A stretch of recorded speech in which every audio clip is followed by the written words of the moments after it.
C'est l'heure du second débat de ce sens public consacré au 62e Salon international de l'agriculture. Comme chaque année, les politiques s'y pressent pour tester leurs idées auprès des exploitants. Souveraineté alimentaire, traité de libre-échange, on y revient. Transition écologique, on en débat dans une minute. Mais d'abord, comment ministres, candidats et président de la République ont-ils été accueillis? C'est un reportage de Gaspard Bunel. Deuxième visite en 3 jours pour la ministre de l'Agriculture, Annie Genevard, qui a prévu de passer la majeure partie de sa semaine au salon. Et au menu du jour, le projet de loi d'urgence agricole. Je veux que ce texte aille au bout avant 2027. Je vous mentirais si je disais que nous pouvons mener la révolution copernicienne que l'agriculture demande depuis 40 ans, alors qu'il ne reste que quelques semaines utiles au Parlement. Une 62e édition du Salon de l'agriculture, privée de ses bovins pour cause de dermatose nodulaire, mais avec son habituelle valse de visage politique, l'élection présidentielle en toile de fond. Après Emmanuel Macron ce week-end, Raphaël Glucksmann, pas officiellement candidat pour 2027, s'est prêté au jeu de la déambulation aujourd'hui, en enchaînant les rencontres avec les syndicats agricoles sans cacher ses ambitions pour l'Elysée. 2027 sera un moment de bascule. Voulons-nous que la France ressemble à la Hongrie de Orban? Voulons-nous que la France ressemble à l'Amérique de Donald Trump?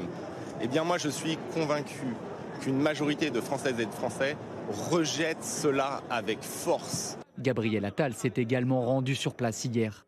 Entre rangées d'animaux et stands de nourriture, le presque candidat à la présidentielle et ancien Premier ministre en a même profité pour défendre son bilan. Il faut que les lois qui ont été votées auparavant soient appliquées.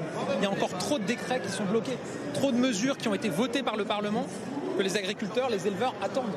Notamment la loi d'orientation agricole que j'avais présentée avec mon gouvernement à l'époque, qui a été votée par le Parlement. Il y a aujourd'hui des décrets qui ne sont toujours pas sortis. À peine un mois avant les élections municipales, le salon est également devenu le terrain de campagne des candidats parisiens. De son côté, Sébastien Lecornu, lui, veut imposer son style. Aucune visite fleuve, mais plusieurs passages dans la semaine qu'il devrait commencer à partir de demain. Et on débat autour de la souveraineté alimentaire, du statut de grande puissance agricole de la France avec Lux Messert. Bonsoir, bienvenue. Bonsoir. Vous êtes vice-président de la FNSEA. Nicole Ouvrard, bonsoir. Bienvenue bonsoir. À vous aussi, directrice générale de Réussir à Grasse, un groupe de presse, c'est ça, groupe de médias spécialisés dans le domaine de l'agriculture. Sébastien Bis, bonsoir. Bonsoir. Bienvenue à vous aussi. Vous êtes chercheur, directeur du Club des Métairies, chercheur associé à l'IRIS, spécialiste des questions géopolitiques et agricoles. Vous publiez Russie-Ukraine, la guerre hybride aux racines agricoles d'un bouleversement mondial. C'est aux éditions Armand Collin. Et puis je signale la dernière publication du Club des Métairies sur les appétits stratégiques et pivots agricoles. Anne-Charlène Bézina est restée à mes côtés, évidemment, constitutionnaliste, éditorialiste pour Sens Public. Je voudrais revenir à l'inauguration par le président de la République. La FNSEA n'a pas snobé Emmanuel Macron, contrairement aux autres syndicats de la coordination rurale ou de la Confédération paysanne. Pourquoi ? Tout simplement, c'est le président de la République et je pense que c'est important d'accueillir notre président, même si on n'attend plus grand-chose. On voit bien que c'est un président en fin de règne et qu'aujourd'hui, ce qui est surtout important, c'est que pour lui, en tout cas, nous, on a une vraie ambition, c'est sur la partie européenne, puisque d'ici la fin de l'année se jouera des enjeux, notamment sur le budget de la politique agricole commune, donc c'était important de l'entendre. Et puis de dialoguer avec lui, c'est aussi notre travail de syndicat, d'échanger avec eux. Je crois qu'on a surtout besoin aujourd'hui, Gabriel Attal le disait, c'est l'application des textes, les décrets d'application. On ne peut pas nous faire des lois. Et puis en même temps, ce qui est important, c'est qu'on a un président de la République qui doit se rendre compte de la situation. Il n'y a rien de tel que des vrais contacts avec des interpellations. Mais ça fait 9 ans qu'il est là. Quel bilan? Est-ce que vous dites qu'il a affaibli notre agriculture, Emmanuel Macron? En tout cas, si on prend en même temps la balance commerciale, si on prend la décroissance et la perte dans beaucoup de filières, oui, le bilan n'est pas bon, je dirais, c'est clair. Et c'est qu'aujourd'hui, on n'a pas les outils, on ne donne pas aux agriculteurs, et des fois, on ne demande pas, c'est pas forcément de l'argent, mais c'est les moyens de produire et lever les contraintes qu'on veut pour justement produire cette belle alimentation, cette richesse, parce que ce salon, il se passe dans un climat plutôt serein, et les Français sont au rendez-vous. Il y a beau y avoir l'absence des bovins, on s'aperçoit que les Français sont là et ils sont attachés. On y reparlera à l'image de l'agriculture, à l'attachement des Français à leurs agriculteurs et à leur agriculture. Nicolas Ouvrard, je reste un peu sur le le bilan d'Emmanuel Macron. Alors on le fera encore plus l'année prochaine, puisqu'on sera à quelques semaines de la fin de son second mandat. Mais est-ce que vous avez eu le sentiment d'un cap ou au contraire d'à-coup ? Alors, ce qu'il faut rappeler, c'est quand Emmanuel Macron est arrivé, il a lancé les États généraux de l'alimentation, qui ont été quand même un grand moment. Il a expliqué aux filières qu'il fallait qu'ils établissent un plan de filière chacun, qu'il fallait qu'ils se donnent des perspectives, qu'il fallait qu'ils cherchent à monter en gamme. Et donc, il y a eu derrière les lois Egalim, il y en a eu plusieurs. Et notamment, un des grands objectifs était de mieux répartir la valeur entre les maillons des filières et notamment de faire en sorte qu'une partie de la valeur reste auprès des agriculteurs. Oui, alors ça, la rémunération des agriculteurs, c'est le thème de notre débat. Vous pouvez noter le rendez-vous si vous êtes passionné.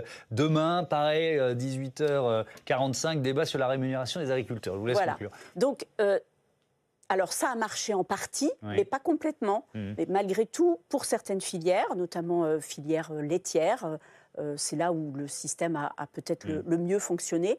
Il y a quand même eu des résultats. Aujourd'hui, il y a les intermédiaires, les industries agroalimentaires qui pleurent, si on peut dire, parce que la grande distribution, elle, ne fait pas beaucoup d'efforts, si on peut dire, et il y a une vraie difficulté. Voilà, c'est un des éléments forts. Avec peut-être une difficulté, Sébastien Aby, c'est qu'on dit souvent l'agriculture, mais enfin on devrait dire les agricultures françaises, c'est tellement varié, il y a tellement de choix, de tailles. Enfin bon, c'est peut-être compliqué pour un président de faire des choix. Ou alors il n'a pas voulu choisir une forme d'agriculteur plutôt qu'une autre. Oui, c'est vraiment pour moi une des clés de lecture que nous devons avoir. Peut-être 3 choses du coup. La première, c'est que le monde a davantage changé depuis 5-6 ans que depuis 30 ans et qu'évidemment, il faut aussi évaluer ce qu'un président de la République d'un petit pays comme la France doit gérer aujourd'hui dans un monde très, très transformé. Et donc c'est vrai qu'on a des secteurs d'activité où on avait des vraies performances par le passé. Aujourd'hui, il y a davantage de concurrence, il y a davantage de compétition. La France n'est pas forcément moins bonne, elle est juste moins toute seule, moins centrale, moins incontournable. La deuxième chose, c'est qu'on a aussi en effet une image parfois désynchronisée autour des questions agricoles. C'est-à-dire que ce salon, pour lequel j'ai beaucoup de sympathie, c'est un salon qui présente une agriculture qui n'existe quasiment pas. Et donc, on essaye d'avoir encore une agriculture du siècle dernier.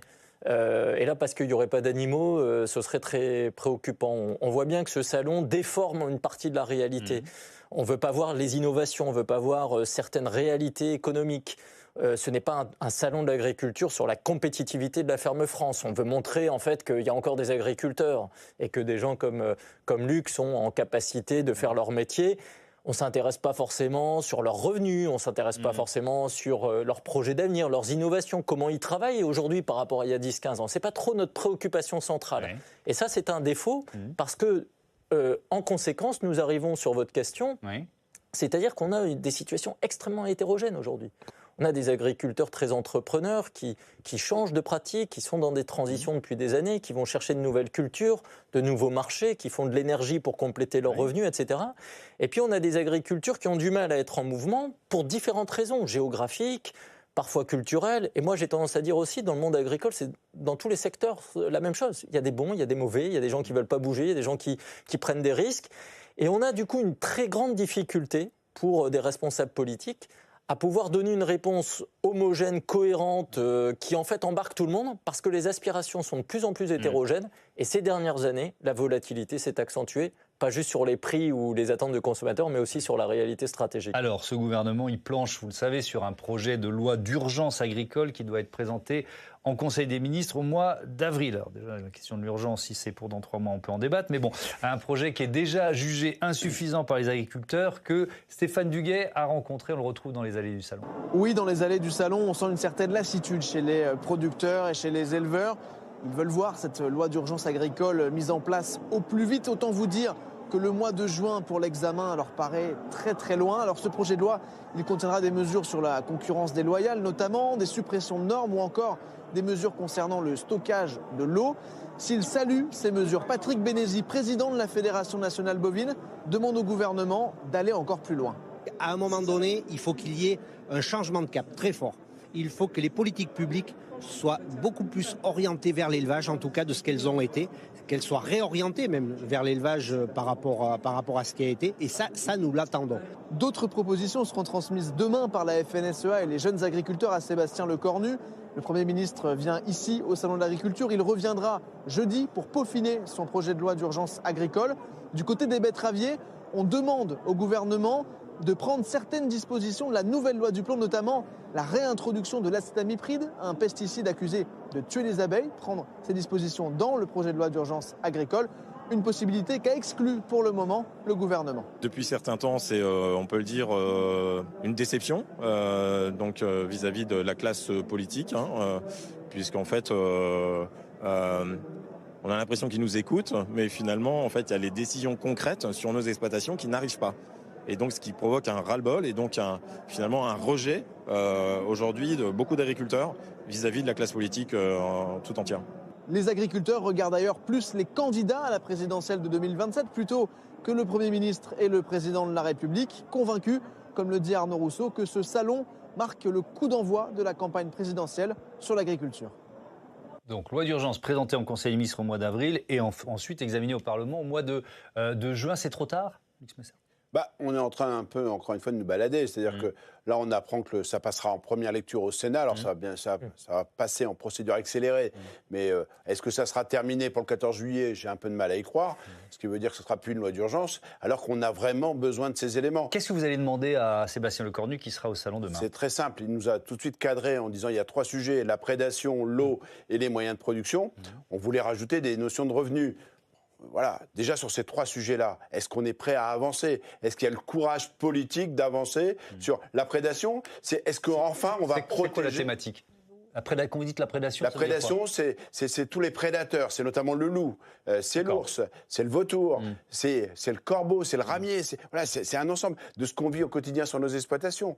Est-ce qu'on est prêt, enfin, à protéger une espèce qui est en pleine disparition? C'est l'éleveur, c'est l'agriculteur. Voilà. Aujourd'hui, on a tellement protégé le loup, c'est qu'aujourd'hui, on n'ose plus sortir de nos animaux, on ne sort plus les moutons par peur des attaques du loup. On avait un seuil de viabilité. Le Muséum d'histoire naturelle nous dit c'est 500, 600.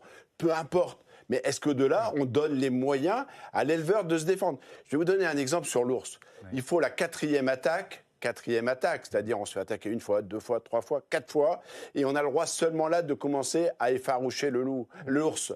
Ça, c'est ce qui se passe dans les Pyrénées, quand vous êtes dans l'Ariège, quand vous êtes dans ces départements-là. Donc, à un moment donné, c'est l'élément. Sur les autres sujets, sur l'eau, est-ce qu'on est prêt à stocker, enfin, et faire juste comprendre aux Français, on ne fera jamais un fruit, un légume sans eau. On a besoin d'eau. Et c'est pas de l'eau, c'est pas de la privatisation de l'eau. C'est de l'eau. Il y a de l'eau pour l'alimentation humaine, il y a de l'eau pour l'alimentation, pour notre souveraineté alimentaire. Le débat, c'est est-ce qu'on la pompe dans les nappes phréatiques ou pas? C'est une vraie question, quand même. Et je suis entièrement d'accord. Et le bon sens, c'est quand la semaine dernière, la Garonne déborde, quand la Loire déborde, on en met un peu de côté. Il n'y a rien qui dit que cet été, on ne va pas vivre ces éléments-là. Donc comment on est capable, enfin, et l'eau, ça se partage. Ce n'est pas de la privatisation. On l'a fait avec la municipalité sur les territoires et qu'on arrête de nous dire que ce n'est pas possible d'utiliser 1 ou 2% de l'eau qui tombe. On a des agences de l'eau qui fonctionnent plutôt pas mal, d'ailleurs, Nicole Ouvrard, mais je crois que cette loi d'urgence, elle prévoit de donner un peu plus de pouvoir aux agriculteurs, notamment en matière de gouvernance de l'eau, c'est ça? L'objectif est enfin en tout cas la demande, c'est effectivement de donner davantage de place, si on peut dire, dans les instances de gouvernance au monde agricole. En fait, ce qu'on constate souvent, c'est que quand les agriculteurs manifestent, on sent que les Français sont plutôt favorables ils se disent, oui, effectivement, leur cause est défendable et ils partagent en fait la difficulté des agriculteurs. Et après, on rentre dans le détail. Par contre, quand on passe dans la législation, et on l'a vu l'été dernier avec la loi du plomb, la loi du plomb, elle reprend les éléments des manifestations de début 2024, point par point, en les mettant en application pour légiférer. Et là, il y a une pétition de millions de signatures. Voilà, c'est ça. Et là, ça ne passe pas. Donc, il y a une espèce de schizophrénie, en fait, entre les Français et les agriculteurs qui est complexe. Et en fait, à chaque fois, on renouvelle cette problématique. C'est très complexe. Sur la question de l'eau, Sébastien Wyss, c'est un choix de modèle d'agriculture auquel on est confronté, parce que là, vous n'avez pas employé le mot parce que c'est devenu un gros mot, mais on parle de méga-bassines, on parle de ces retenues d'eau très importantes. Alors, ce n'est pas tout à fait la même chose. Il y a des retenues d'eau, il y a des retenues collinaires, il y a des méga-bassines. Mais bref, est-ce que c'est une question de modèle ? Oui, d'abord parce qu'à l'échelle du monde, beaucoup de pays aimeraient être en Europe et en France et avoir autant d'eau. Oui. Et c'est vrai que dans les pays où l'eau est absente, en fait, tous les problèmes politiques se posent, des vrais problèmes politiques structurels. C'est-à-dire que l'obsession des gens, c'est de trouver de l'eau. Oui. Et donc, c'est vrai que des fois, on a des débats un peu déplacés en Europe et en France sur le sujet de l'eau et l'agriculture, puisque, en fait, le monde entier aimerait pouvoir être dans notre situation. Et en fait, nous avons, pour des raisons un peu de paradoxe, déplacé le curseur. C'est-à-dire qu'aujourd'hui, au lieu de comprendre que les agriculteurs, en fait, transforment l'eau pour amener de la sécurité alimentaire pour nous tous, nous leur reprochons d'utiliser cette ressource précieuse comme si, en fait, ils se l'accaparaient pour leurs propres besoins. Or, ce n'est pas ça, la réalité. Et donc, il y a un effort de pédagogie immense à refaire aujourd'hui au niveau européen et français. Je pense qu'il y a un vrai sujet d'éducation citoyenne au sens plein sur quand un agriculteur, en fait, travaille sa terre, quand il est éleveur, quand il utilise de l'eau, est-ce que cette activité est une activité tournée sur soi-même ou une activité en fait vers les autres, vers cette sécurité humaine, parce qu'on a besoin de se nourrir. Et l'eau, aujourd'hui en France, nous rejetons de l'eau à la mer. On a très peu de réutilisation des eaux usées. On est très en retard par rapport à notre voisin espagnol, par exemple. Justement parce qu'on était, entre guillemets, bénis des dieux. Et oui, et donc on n'a pas eu besoin, comme les Espagnols ou les Israéliens, de dessaler de l'eau de mer, voilà, etc. de développer la donc le problème, c'est que nous avons autour du climat, de la géographie, des ressources en eau, des sujets qui ne cessent de monter quand même à l'échelle de la France hexagonale. Et donc évidemment, ces problématiques-là, eau, agriculture, usage, ne vont faire que s'intensifier dans les prochaines années. Si nous mettons que de l'idéologie, de la passion, du court terme, on ne va pas avancer. On doit être un peu froid sur le sujet, on doit être stratège, on doit planifier correctement, on doit écouter justement l'ensemble des besoins et des problématiques, et savoir faire des arbitrages. Parce que quand il n'y a pas d'eau, dans certains pays, quand il n'y a pas d'eau, les arbitrages y sont clairs, on utilise l'eau pour se nourrir. Alors, évidemment, et on importe aussi. Et on importe du coup, par conséquent, beaucoup plus. Et évidemment, on a bien compris que c'était un pilier majeur de notre souveraineté alimentaire dont on parle dans ce débat avec une ministre de l'Agriculture, Annie Genevard, qui a lancé, c'était je crois en décembre, le grand réveil alimentaire. Anne-Charlène, on va revenir sur ce concept un petit peu tarte à la crème peut-être. Elle sort d'où cette idée de souveraineté alimentaire ? Alors j'ai été très heureuse de constater qu'en réalité elle était assez ancienne. Le sommet mondial de l'alimentation emploie pour la première fois en 1996.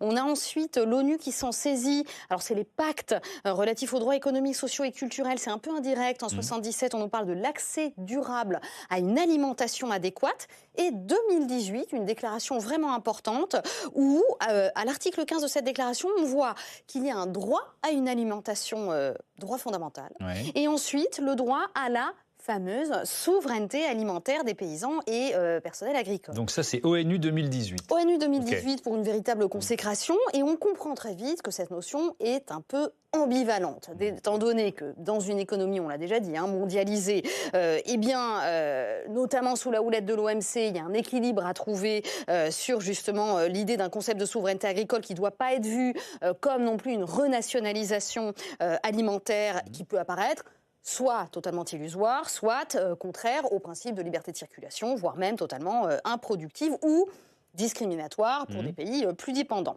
Donc, on comprend bien que c'est un équilibre à trouver, que chaque État finalement trouve un peu comme il le sent. Je rajoute que beaucoup d'États latino-américains, ça m'a étonné de lire ça, l'ont ajouté dans la Constitution et comme notamment une norme de relations internationales en réalité, ce fameux commerce équitable. Donc, qui est une véritable loi Bolivie. D'accord, notamment. C'est dans la Constitution. Et en France alors ? Alors en France, nous, on a d'abord considéré que c'était une politique publique de manière assez prudente et puis on a la fameuse très belle consécration de la loi du 24 mars 2025 d'orientation pour la souveraineté alimentaire et le renouvellement des générations agriculture. Je vous propose quand même de lire l'intégralité de la définition légale, parce que justement, elle est intéressante. La souveraineté alimentaire s'entend comme le maintien et le développement des capacités de la nation à produire, transformer et distribuer les produits agricoles et alimentaires nécessaires à l'accès de l'ensemble de la population à une alimentation saine, on la retrouve cette alimentation saine, et le soutien des capacités exportatrices contribuant à la sécurité alimentaire mondiale. D'accord. Donc, vous le comprenez, c'est une espèce de choc post-Covid et post-crise agricole. Qui explique tout ça, oui. Post-Covid, évidemment, on s'est tous rendu compte de notre extrême dépendance à ce qu'on a pu appeler les biens nécessaires. Ouais. Et post-crise agricole, puisqu'il y a une forme de déclaration d'amour politique à notre classe agricole, évidemment, qui vise à installer cette espèce de bouclier face à la PAC, aux invasions, on va dire, un peu étrangères, du libre-échangisme. Alors, il y a plein d'objectifs ambitieux dans cette loi. Sont presque philosophiques. Sauvegarder et reconquérir la souveraineté en fonction des filières plus affectées que d'autres, protection contre la concurrence déloyale. Et là, moi, j'ai trouvé ça assez savoureux, le petit épisode de la non-régression pour préserver le potentiel agricole de la nation. Et le Conseil constitutionnel l'a censuré. Vous savez pourquoi, Thomas ? Parce que ça ne veut rien dire. Tout simplement. Et ça n'a absolument aucune valeur normative. D'accord. Alors, un mot de conclusion. J'ai peur que ce principe de souveraineté alimentaire soit un peu le miroir aux alouettes, étant donné que on voit avec l'échec de la négociation Mercosur que c'est difficile en réalité d'installer un bouclier universel aussi général. Et j'ai envie de dire, on ne se payera pas de mots. La notion de village français, elle sera impossible. Donc, il faut soit une politique courageuse, soit une politique équilibrée, soit les deux, en réalité.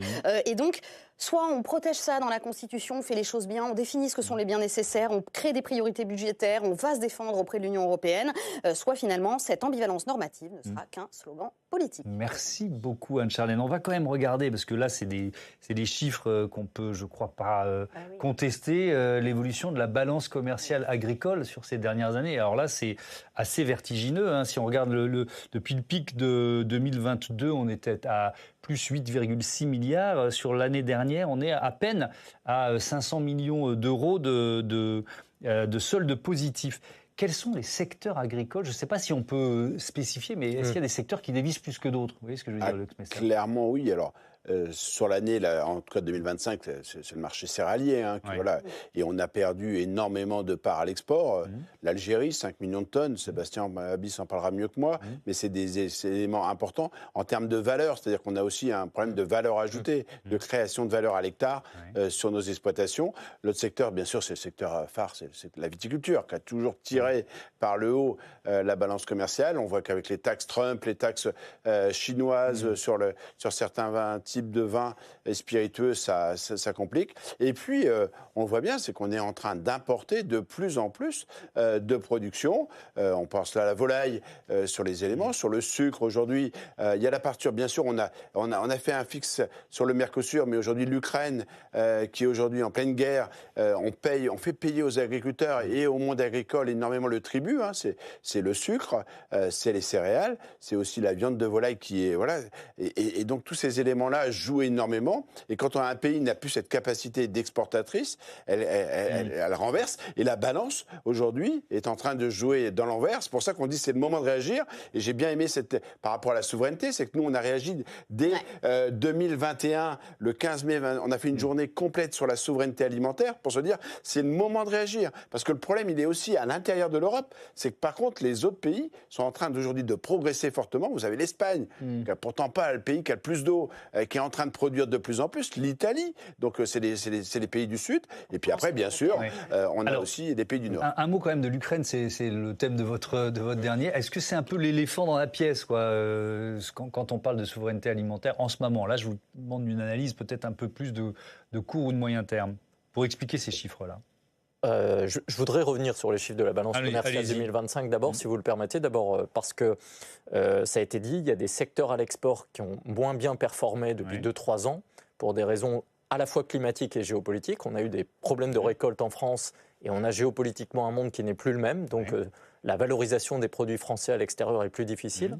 Mais nous avons aussi eu en 2025 des importations de certains produits qu'on ne fait pas en France et que les Français adorent. cacao, café par exemple, le prix a été multiplié par 3. Et si vous enlevez cacao et café l'an dernier dans leur renchérissement, notre excédent commercial, agricole, alimentaire, ne serait pas de 200 millions d'euros comme à l'arrivée, mais serait de 3 milliards. On ne ferait pas le même commentaire. Donc attention, nous avons moins d'exports d'un côté. Ce sont des produits qui coûtent plus cher et qu'on importe massivement. Café, cacao font partie des top 3 avec le saumon. Et je voudrais dire un mot des produits de la mer. Mais café, cacao, on importe tout et en fait le prix a été multiplié par 3. Donc nos importations ont explosé. C'est une autre lecture de cette balance ce qui explique en partie une année 2025 particulière. Ça n'enlève pas des problèmes structurels de valorisation de certains produits en France, d'outils industriels et de vraies dépendances structurelles. Les produits de la mer, nous sommes une grande puissance maritime, mais nous sommes une impuissance halieutique extraordinaire. Mais comment c'est possible ? La pêche dévisse parce qu'on demande aux pêcheurs depuis 15 ans de ne pas pêcher. Estimez-vous heureux, les agriculteurs, vous pouvez continuer à produire. Les pêcheurs doivent gérer la ressource et les écosystèmes, il le faut, mais la pêche est en déclin et l'aquaculture, on ne veut pas en faire en France. Résultat, on achète pour 3 milliards à 3 milliards et demi de saumon par an parce qu'on a banalisé le saumon comme on a banalisé le cacao tout au long de l'année. Ces produits de luxe coûtent cher, en fait, dans notre balance commerciale. Je réponds à votre question sur l'Ukraine. Rapidement, parce que, si possible. Évidemment, on a un conflit qu'il faut regarder dans sa globalité, pas que dans sa dimension solidarité et agricole. En revanche, il est certain que l'Ukraine est une grande puissance agricole. Et donc, quelle que soit l'issue de ce conflit qui n'est pas terminé, nous allons demain taper 4 ans de conflit à grande intensité. Il y a une dimension agricole incontournable avec l'Ukraine. Surtout que l'Ukraine tape de plus en plus parce fort à la que porte si de l'Europe. l'Ukraine rentre dans l'Union européenne pour des raisons géopolitiques, le sujet agricole, il va être absolument stratosphérique par rapport au sujet du Mercosur. Beaucoup d'agriculteurs ukrainiens, d'ailleurs, eux-mêmes redoutent cette entrée dans l'Union européenne parce que ça fait bouger les règles du jeu. Inversement, si l'Ukraine ne rentre pas dans l'Union européenne et que l'Ukraine a une destinée géopolitique loin d'une complicité avec l'Union européenne, nous avons une superpuissance agricole aux portes européennes qui peut être peut-être à moyen long terme plus déstabilisatrice pour la performance de l'Union européenne et de la France agricole. D'accord, effectivement. Alors, avec une déclaration de la ministre, aujourd'hui, Annie Genevard, toujours sur ce réveil de notre agriculture, elle rappelle les efforts faits par nos concurrents depuis plusieurs années, justement pour financer leur agriculture. On l'écoute. Chine a augmenté de 40% le financement de sa politique agricole par habitant depuis 2014. Les États-Unis, de 86%, la Russie de 15%. À ce rythme, maintenir notre compétitivité face à nos concurrents ne sera plus possible par le sursaut, mais par le miracle. Nicole Ouvrard, l'Europe, elle dépense quand même beaucoup pour son agriculture. La politique agricole commune, ça reste une part, je crois que c'est la première part du budget de l'UE, pas suffisamment. L'Europe dépense, oui, effectivement. On voit bien quand même que la politique agricole commune est de moins en moins commune. On va être là dans la renégociation et du budget de l'Union européenne et du budget de la PAC. Donc on commence là, juste pour la prochaine PAC. Donc c'est un vrai enjeu. L'Europe dépense, mais ça n'est plus, ça n'est plus une politique agricole aussi commune que ça. Chaque pays a repris une partie de sa politique et l'Union européenne a lâché aussi. La Commission européenne a lâché du lest en se disant, voilà, il y a le budget, mais après, reprenez vos plans et gérez vous-même. C'est trop compliqué. Et on a en fait une divergence de vue des politiques dans chacun des pays qui est quand même assez complexe à gérer, qui fait qu'aujourd'hui, effectivement, et puis il y a aussi une répartition du budget qui fait qu'on a plus soutenu l'agriculture de l'Est de l'Europe, qui avait besoin d'être peut-être sans doute plus soutenue. Mais aujourd'hui, il y a des pays comme la Pologne qui sont en pleine croissance et à budget égal, on voit bien que la tendance, elle est plutôt vers le soutien des agricultures de l'Est de l'Europe notamment. Alors, puisqu'on parle souveraineté, capacité de la France de redevenir une grande puissance agricole, évidemment, il faut consacrer un chapitre aux accords de libre-échange. Alors, il y a celui que l'Union européenne a validé avec l'Amérique du Sud, les pays du Mercosur, après, je vous le rappelle, plus de 25 ans de négociations. Je propose 2 réactions. D'abord, un éleveur bovin, il s'appelle Emmanuel Bernard, il est éleveur de Charolès dans la Nièvre, et il est au micro de Stéphane Duguet. C'est un accord nocif parce qu'il ne respecte aucune des règles équitables du commerce. La façon de produire n'est pas du tout la même. Après, ils assument leur mode de production, c'est leur choix. Mais en tout cas, cette viande-là n'a rien à faire dans les assiettes des consommateurs français. Et puis alors une autre réaction, alors là c'est plutôt quelqu'un qui pourrait s'en réjouir puisqu'il est viticulteur et qu'a priori pour les viticulteurs, les spiritueux, c'est plutôt un bon accord. Il s'appelle Régis Falxa et malgré tout il se dit solidaire de l'ensemble des agriculteurs français. Écoutez. On essaie d'avoir des perspectives et d'ouvrir nos vins à des marchés qui sont peut-être naissants, peut-être pas encore mûrs, mais on essaie d'avoir un maillage mondial suffisant. La viticulture est une spécificité de l'agriculture, mais nous sommes avant tout des agriculteurs. Ça, il faut bien en avoir conscience. Donc par solidarité avec le monde agricole, nous sommes contre l'accord du Mercosur, qui mettrait en péril une partie de l'agriculture, et nous sommes derrière eux à fond. Allez, on parle de cet accord et peut-être plus généralement des accords de libre-échange avec une question. Tiens, pour commencer, Victor qui nous écrit de Marseille. Merci de participer à nos débats. La France peut-elle ne pas ratifier l'accord Mercosur ? Ce qu'il faut dire, Lux Messert, c'est qu'il y a un recours qui est en cours. Il y a encore un espoir qu'il ne soit pas totalement ratifié, c'est ça ? On a obtenu que le Parlement a saisi la Cour européenne de justice. Ça s'est joué à quelques voix. Normalement, ça devrait bloquer l'accord. Mais bon, Ursula von der Leyen veut passer un peu outre. Mais il n'y a toujours pas eu de vote, d'ailleurs, au Parlement de cet accord du Mercosur, donc qui devrait avoir lieu là au printemps. Moi, je veux dire un mot sur cet accord. C'est qu'il y a 2 sujets. Il y a les volumes qui vont arriver, qui vont déstabiliser. Sur la viande, c'est surtout, on va récupérer les bons morceaux. C'est l'entrecôte, c'est tous ces morceaux, ces pièces qui vont venir baisser la valeur du prix chez nous, puisque là-bas, ils en consomment moins.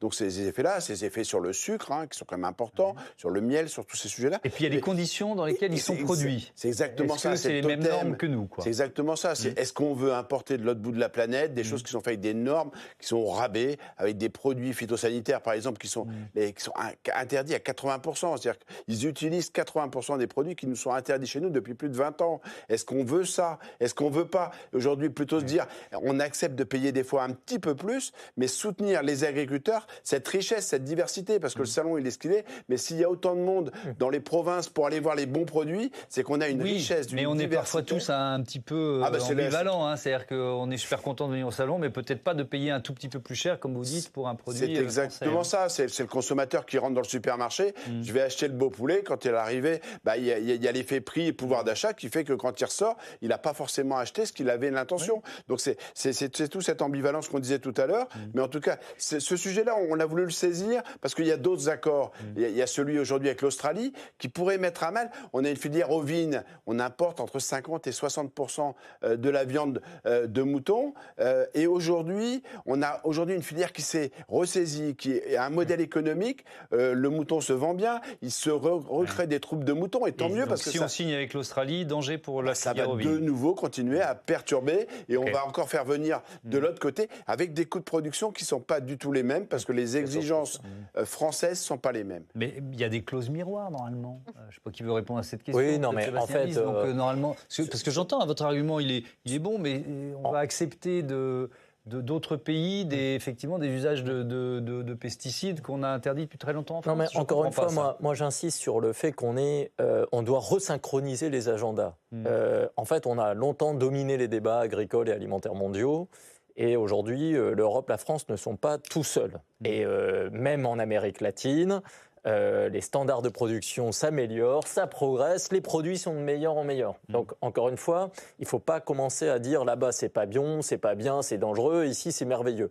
En fait, c'est beaucoup plus contrasté que ça. Oui. Par contre, quel est le débat ? Évidemment, et ça vient d'être dit, si les moyens de production ne sont pas les mêmes entre ce qui est autorisé, les coûts de production, plus derrière un discours en parallèle, souveraineté alimentaire, consommer local, c'est bon pour la planète, c'est bien pour vous, mais qu'on ne met pas ça en cohérence c'est pas le sujet des agriculteurs, c'est le sujet des consommateurs et des citoyens. Soyons conscients finalement que on n'a pas le Made in forcément les France, moyens d'acheter un poulet un peu plus cher. Et donc, c'est là où je veux en venir, c'est que le Made in Europe, ça coûte cher aujourd'hui. Le Made in Europe, ça coûte cher parce qu'on a des normes, parce qu'on a des valeurs, parce que le droit du travail existe, parce qu'il y a des salariés, etc. Je ne refais pas la grande histoire, mais à l'échelle du monde, on est quand même dans un modèle différenciant. Donc, la première chose qu'il faut cultiver, c'est bien avoir en tête que l'accord de libre-échange le plus précieux pour la France, ça s'appelle l'Union européenne. Bah oui. Et qu'est-ce qu'a perdu la France ces dernières années? Les marchés européens. J'insiste sur ça parce qu'on parlait de la balance commerciale. Depuis 10-15 ans, la France, à l'international, elle a plutôt gagné des parts de marché. Elle a perdu énormément de performance et de compétitivité au sein de l'Union européenne. Pourquoi? Parce qu'on a voulu tellement faire une agriculture française de très haut niveau qu'en fait, on fait des produits pour les fêtes ou le dimanche midi et on ne fait pas des produits pour toute la semaine, à la différence de l'Italie. Et donc, on a une popularité des produits français à la caisse qui ne passe pas parce que les gens veulent peut-être du bon, du sain, mais ils veulent du pas trop cher. Et la France agricole coûte cher aujourd'hui dans l'offre qui est proposée parce qu'on a une surtransposition normative, on a une fiscalité excessive pour les industries françaises. Ça coûte cher, le Made in France, et dans un Made in Europe qui est déjà plus cher que le reste de la planète. Et donc, pourquoi les clauses de miroir sont interrogées? Parce qu'en fait, la plupart des agriculteurs en France ou en Europe disent « mais l'Europe n'aura pas les capacités de se faire respecter ». Et donc, c'est une crise de confiance vers le modèle européen, alors qu'en fait, c'est l'Europe qui devrait nous protéger si on regarde à l'endroit. Peut-être, on va le rappeler d'un mot, vous connaissez ça par cœur, Nicole Ouvrard, mais quand on parle de clauses miroirs et de concurrence intra-européenne, l'histoire de l'acétamipride, c'est justement l'un des arguments des betteraviers, des noisetiers, c'est de dire d'autres pays d'Europe l'utilisent. Oui, tout à fait. On peut rappeler ça. Tout à fait, oui. Notamment la Belgique, en fait, qui est vraiment là, tout près de la zone de production française. Et effectivement, ils se disent, mais pourquoi nous, c'est interdit, alors que effectivement, tout près de nous, en Belgique, c'est autorisé. Alors, il y a pas mal de questions sur l'aspect agriculture bio, bilan carbone, etc. Je vais en citer quelques-unes. Une de Philippe qui nous écrit de Briqueville-sur-Mer. Nous avons une agriculture diversifiée. Pourquoi faire venir des denrées du bout du monde avec un bilan carbone désastreux? En voilà une.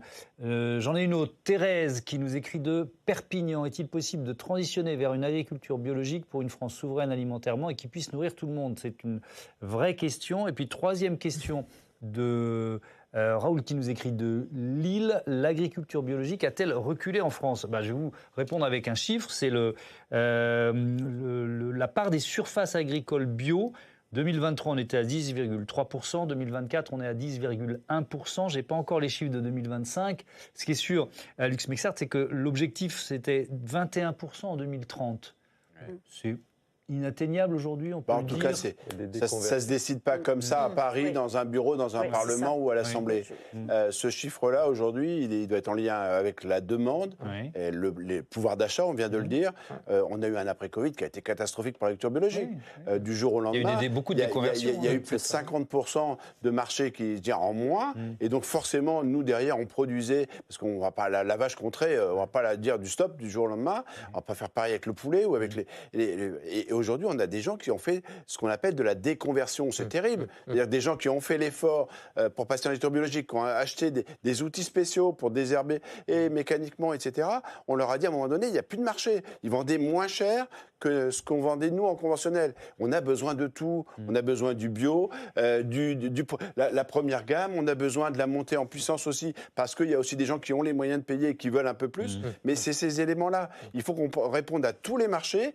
La montée en gamme qu'avait demandé Emmanuel Macron dans son discours de Rungis en 2018 a été catastrophique, ça a été dit tout à l'heure. C'est qu'on a oublié la première rentrée de gamme qui était aussi importante, sur laquelle il y avait aussi à faire. Et par rapport à l'agriculture biologique, ça se complète. C'est-à-dire qu'aujourd'hui, et on n'a pas non plus été au bout, et la puissance publique non plus, dans la restauration collective, ce qu'on dit dans nos cantines, le fameux 50%, dont 20% de bio, aujourd'hui, il est peu appliqué. On est à peine à la moitié de l'exigence qui avait été mise. Est-ce que demain, dans nos cantines, dans nos hôpitaux, on va retrouver... Ça commence par ça, c'est la preuve par l'exemple. Oui, alors, je vais vous donner la parole tout de suite, mais je vous propose d'entendre quand même un son de cloche un peu différent, celui du porte-parole de la Confédération paysanne. Il réagit à la loi d'urgence, il réagit au retour de ce pesticide, l'acétamipride, dans le cadre de la loi du plomb. On écoute Stéphane Gallet. On s'est battu contre la loi du plomb, on se battra contre celle qui arrive, qui prône le retour de l'acétamipride, parce que ce sont des lois qui ne répondent pas, encore une fois, au malaise profond des paysans et des paysannes, aux problématiques de l'agriculture. Nous, paysans et paysannes, on est impactés les premiers par la perte de la biodiversité, par le réchauffement climatique, par le changement des paysages et des habitats. On ne va pas aller encore accélérer la destruction des sols, accaparer l'eau alors que c'est une ressource qui va être fragile et qu'il faut partager en fonction de ce qu'on doit prioriser sur les usages. Donc c'est des enjeux fondamentaux pour l'agriculture, mais aussi pour les citoyens et citoyennes. Nicolas Bourard, alors avec ce sentiment, justifié ou non, je vous laisse en débattre, que le gouvernement est quand même en train d'abandonner une partie des ambitions vertes en matière agricole. Alors, il y a eu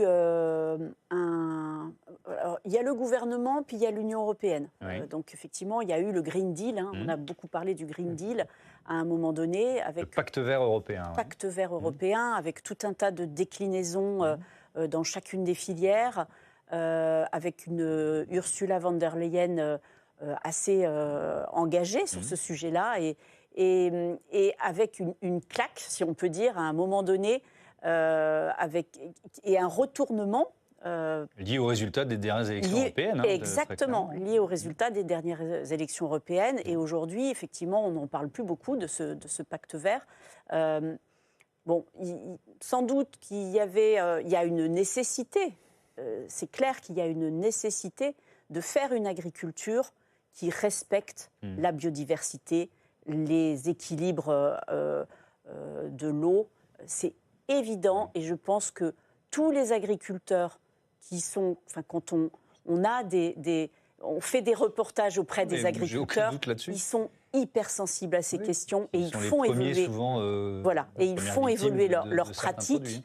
Quelquefois, les discours nationaux donnent une vision un peu différente. Il y a un vrai engagement aujourd'hui des agriculteurs pour changer leurs pratiques. Moi, je voudrais réagir là-dessus. J'en suis assez convaincu. Si vous voulez bien. Très vite. C'est très vite. Simplement, c'est qu'il n'y aurait pas des agriculteurs qui auraient l'intention de polluer ou de tuer l'environnement. On travaille, c'est notre ADN. Et on y travaille. Je veux dire, c'est notre outil de travail. Le sol, moi, mes animaux, la même chose. Oui, mais il y a eu un appauvrissement des sols quand même, avec le modèle agricole depuis 30 ou 40 années. C'est tout le travail qu'on doit faire sur justement augmenter la matière organique, avoir une vraie vie des sols. Et je pense qu'on est plutôt des agronomes, donc ça, il n'y a pas de souci là-dessus. Mais qu'on nous donne des moyens de produire. Vous savez, c'est comme si on nous avait fermé en 20 ans la moitié d'une pharmacie et qu'on vous dit, quand votre blé est malade, on n'a pas la solution. Et on vous dit, à côté, en Belgique, en Espagne, ils ont la solution. Et donc ça pose vraiment la question de se dire, est-ce qu'on peut travailler avec les mêmes règles? Je peux vous dire, c'est pas contre l'environnement.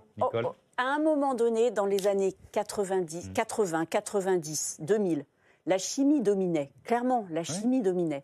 Il y a eu effectivement des interdictions, il fallait supprimer certaines molécules qui sont très rémanentes dans les sols. Et en fait, ce qu'on a pu voir, c'est qu'il y a eu une nouvelle innovation, notamment du matériel agricole, qui fait qu'aujourd'hui, ça a recréé de la recherche pour trouver des solutions. On ne trouve pas des solutions à tout, mais il y a aujourd'hui quand même une créativité qui est assez intéressante. On termine sur cette note positive. Merci beaucoup. Votre livre, Sébastien Abyss, Russie-Ukraine, la guerre hybride aux racines agricoles d'un bouleversement mondial, c'est aux éditions Armand Collin et Nicolas Bourard. Je renvoie évidemment aux publications du groupe de presse que vous dirigez, Réussir Agra. À très bientôt. Bon salon international de l'agriculture. Demain, donc, débat sur le partage de la valeur, de la richesse, rémunération des agriculteurs, relation avec la grande distribution sur ce plateau. Merci à toutes et à tous de votre fidélité. À demain, donc, 18h, 22h. Et notez que c'est François Patria, le président du groupe Renaissance RDPI au Sénat, qui sera l'invité de la matinale demain face à Oriane Mancini. Belle soirée.